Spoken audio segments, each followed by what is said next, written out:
Hello എല്ലാവർക്കും നമ്മുടെ പുതിയൊരു വീഡിയോയിലേക്ക് സ്വാഗതം. അപ്പോൾ നമ്മുടെ ഉത്സവത്തിൻ്റെ അന്നത്തെ വീഡിയോ ആയിരുന്നു ഇത്. നമ്മൾ രാവിലെ തന്നെ ഇരുന്നിട്ട് ആദ്യമേ ചെയ്ത് അടുപ്പൊക്കെ കത്തിച്ച് വെളിയിൽ അടുപ്പ് കൂട്ടിയിട്ട് വെളിയിലും അകത്തെ അടുപ്പിലായിട്ട് അരിയൊക്കെ ഇട്ടിട്ടുണ്ടായിരുന്നു. അപ്പോൾ നമുക്ക് ആദ്യമേ പിന്നെ കറികളെല്ലാം വെന്ത് വന്ന സമയത്തേക്ക് നമ്മുടെ ചോറും വെന്ത് വന്നിട്ടുണ്ടായിരുന്നു. പിന്നെ സടപടയെന്ന് ഞാനും ചേച്ചിയും കാര്യങ്ങളെല്ലാം മുമ്പോട്ട് നീക്കിയിട്ടുണ്ട്. അതിൻ്റെ ഇടയിൽ കുഞ്ഞുങ്ങൾ ബഹളമായിരുന്നു. അയ്യപ്പോൾ ഉച്ചയായിട്ടാണ് എഴുന്നേറ്റത്. പക്ഷേ അമ്പാടിക്കണ്ണ രാവിലെ എഴുന്നേറ്റിട്ടുണ്ടായിരുന്നു. അയാൾ ഇടയ്ക്കിടയ്ക്ക് വന്ന് ഓരോരോ കാര്യങ്ങൾ വെച്ച് ചേച്ചി എന്നെയൊക്കെ ബുദ്ധിമുട്ടിപ്പിക്കുന്നുണ്ടായിരുന്നു.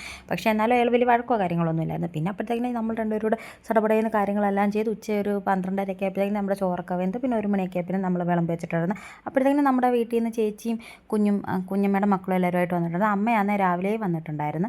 പിന്നെ നമ്മുടെ കുഞ്ഞാവെ എടുത്ത് കുറച്ച് നേരം എല്ലാവരും കളിപ്പിച്ചിട്ട് അയാൾ ആദ്യമായിട്ട് നമ്മുടെ വീട്ടിലോട്ട് വരുന്നത്. പിന്നെ എല്ലാവർക്കും കൊടുത്ത് കുഞ്ഞുങ്ങൾക്ക് എല്ലാവർക്കും കൊടുത്ത് ആദ്യമേ ചോറ് കൊടുത്തിട്ടുണ്ടായിരുന്നു. അപ്പോഴത്തേക്കിനും ചേട്ടൻ ചോറൊക്കെ വിളമ്പി വെച്ചിട്ട് ചേട്ടനും ചോറൊക്കെ കഴിച്ചിട്ട് ആ ഉത്സവത്തിന് കാളെ ഇവിടെ വീടിൻ്റെ താഴേന്ന് അവരെല്ലാവരും കൂടെ കാളയെ വിടുന്നുണ്ടായിരുന്നു. അപ്പോൾ ആ കാളയുടെ കൂടെ പോയിട്ടുണ്ടായിരുന്നു. അപ്പോൾ അവർ കാളയും കൊണ്ട് പോയതെല്ലാം കണ്ട് നമ്മളും കുറച്ച് നേരം അവിടെ നിന്നിട്ട് നമ്മൾ നേരെ വീട്ടിലോട്ട് വന്നിട്ട് നമ്മൾ അമ്പലത്തിലേക്ക് പോകാനായിട്ട് റെഡിയായി നടന്നു പോയി. അയ്യപ്പ നടന്നതേ ഇല്ലായിരുന്നു. പിന്നെ അയ്യപ്പായി എടുത്തുകൊണ്ടാണ് വീട്ടിൽ നിന്ന് അമ്പലം വരെ നടന്നത്. അങ്ങനെ പിന്നെ നടന്ന് അമ്പലത്തിൽ ചെന്നപ്പോൾ ഇങ്ങനെയുള്ള പാണ്ട, പിന്നെ മുയൽ, ചിമ്പാൻസി അങ്ങനെയൊക്കെയുള്ള ഓരോരോ രൂപങ്ങളൊക്കെ ഓരോ കാളയുടെ കൂടെ ഉണ്ടായിരുന്നു. അപ്പോൾ നമ്മുടെ കാളയാണ് അമ്പലത്തിൻ്റെ അടുത്ത് ചെന്നിട്ടുണ്ടായിരുന്നു. അപ്പോൾ അമ്പലത്തിൻ്റെ മുമ്പിലാണ് കാള എഴുന്നള്ളിപ്പിക്കുന്നുണ്ടായിരുന്നു, കാള തുള്ളിക്കുന്നുണ്ടായിരുന്നു. അപ്പോൾ അങ്ങനെ 3 വട്ടം തുള്ളിപ്പിക്കുന്നതൊക്കെ കണ്ടിട്ട് നമ്മുടെ കാളെ നേരെ ഗ്രൗണ്ടിലോട്ട് കൊണ്ടുപോയി. ഗ്രൗണ്ടിലാണെങ്കിൽ ഭയങ്കര തിരക്കും മത്സരക്കൂട്ടും കാര്യങ്ങളൊക്കെ ആയിരുന്നു.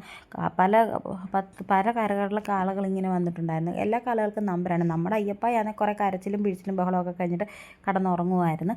അയാൾക്കും അമ്പാടിക്കണ്ണൊക്കെ പിന്നെ തെളിഞ്ഞപ്പോഴത്തേക്കിനും കാളയുടെ മണ്ടയ്ക്ക് കയറണമെന്നായി. പിന്നെ അയാളും നമ്മളെ കാളയുടെ പുറത്തൊക്കെ ഇരുത്തി അയാളെ കളിപ്പിച്ചിട്ടുണ്ടായിരുന്നു. അപ്പോഴത്തേക്കിനും ചേട്ടനാണെങ്കിൽ പിന്നെ വീട്ടിലൊക്കെ പോയി വണ്ടിയൊക്കെ എടുത്തിട്ട് വന്നിട്ടുണ്ടായിരുന്നു. പിന്നെ നമ്മുടെ കാളയായിരുന്നത്. നമ്മൾ കുറേ നേരം അവിടെയൊക്കെ നിന്ന് റെസ്റ്റൊക്കെ എടുത്ത് പിന്നെ നമ്മൾ ഐസ്ക്രീമും കളിപ്പാട്ടമൊക്കെ വാങ്ങിച്ച് നമ്മുടെ ശിവായിക്കുള്ള കളിപ്പാട്ടവും കാര്യങ്ങളൊക്കെ വാങ്ങിച്ചിട്ടാണ് നമ്മൾ നേരെ വീട്ടിലേക്ക് പോകുന്നത്. അപ്പോൾ പിന്നെ അതെല്ലാം കഴിഞ്ഞിട്ട് ഇത് പിറ്റേന്നത്തെ വീഡിയോ ആണ്. പിറ്റേന്നാണെങ്കിൽ ഉത്സവം കഴിഞ്ഞതിൻ്റെ പിറ്റേന്ന് രാത്രിയിലാണ് അമ്പലത്തിൽ ഗാനമേളയൊക്കെ ഉണ്ടായിരുന്നു. ഉത്സവത്തിൻ്റെ ഒന്നും പരിപാടികളൊന്നുമില്ലായിരുന്നു.